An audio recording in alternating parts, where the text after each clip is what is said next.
balcony. I wrote several versions of what I wanted to talk about today. I wanted to share that Chuck, we knew that he compartmentalized. In other versions, I shared one of the first times I met Chuck. He was passed out in that golden boat of a Chrysler he had. I heard a commotion and walked up to investigate. Chuck was like a sleeping lion that was irritated. With every Chuck, let's go to the duty. Let's go before the duty is going to get us. Or you can't sleep in your car, Chuck. He retorted with a, leave me alone. I'll beat you all.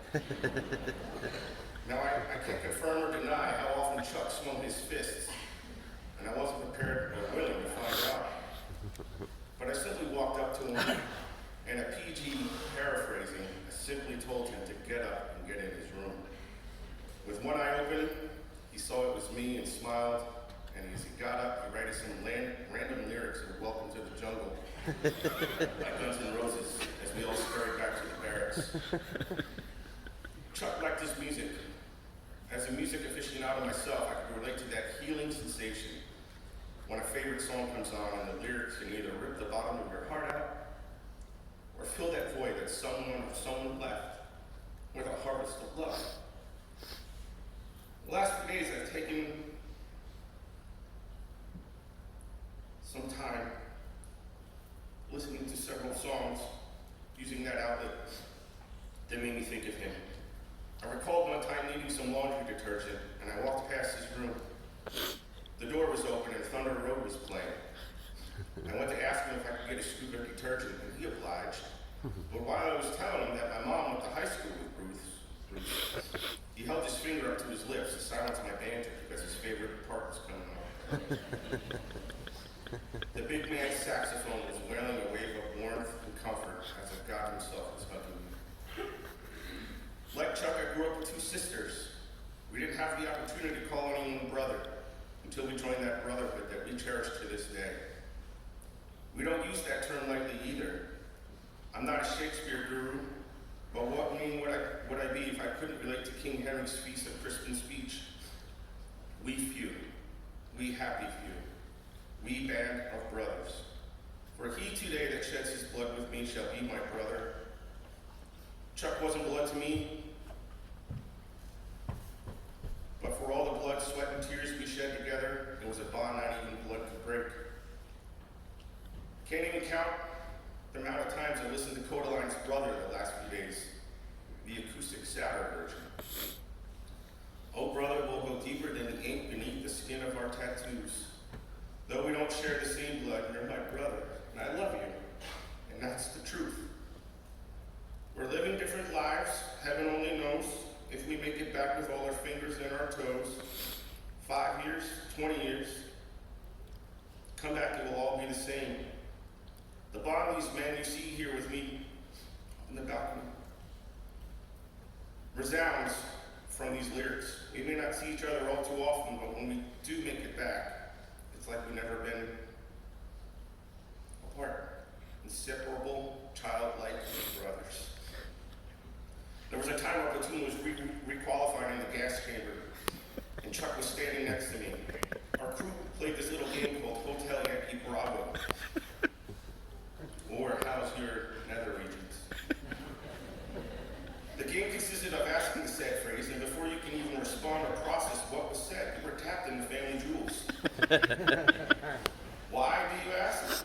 Because what else are you going to do when you're being gassed, mortared, rocketed, or shot at? You escape the hell around you and you take a slice of peace via the quick extreme pain of your brother's nether regions. Well, anyway, we get to the point where we need to totally remove our masks and stand for a few seconds awaiting the command to reach down and clear them. And just as we were about to able to grab a breath of unpolluted air, I asked Chuck the coveted phrase, and wham!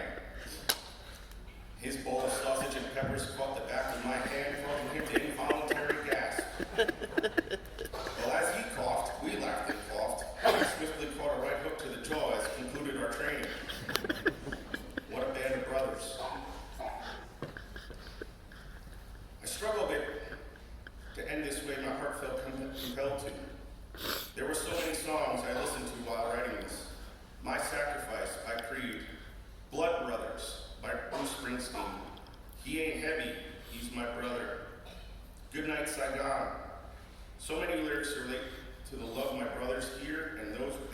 have been here for the man laying at peace in front of me. I think a song for Chuck would have been either a collaboration like the 1985 supergroup USA for Africa. It would have required the capacity of a lyricist like the love spoken by John Lennon and the mystical fantasy of Roger Waters, sung by the empathetic bellows of Axl Rose and the blue-collar annotation of Bruce, but divinely harmonized by Adele or even Demi Lovato. It wouldn't be a Chuck caliber without a wall of guitarists like Eric Clapton, Angus Young, Jimmy Page, and since we're fantasizing such a group, Hendrix, Prince, Eddie Van Halen, and Stevie Ray Vaughan. The bass would catch you in the gut and link it to your butt as it bopped left and right. Out of nowhere, Clarence Clemens' sax would descend from the heavens with a melody that pulls on your heartstrings but makes you smile the entire time. And the drums. They would mimic the heartbeat of Chuck, play till his last breath, which to me is something crossed between Metallica's Master of Puppets and something on a B.B. King Best Of album. Yes, it would be the song that could bring peace among those walking beside us who find anything and everything to be divided. What a song, what a Chuck. The legacy of heroes in the memory of a great name and the inheritance of a great example. As long as you speak their name, they shall never die. David Webb, William Moody, Michael Campion, William Ellsworth, Donnie Schwab, Nathan Trickle, Matthew Horton, Joshua Smith. These are names we will speak until we can no longer recite them. I never thought we'd have to, but the Brotherhood will hold true to our values and traditions.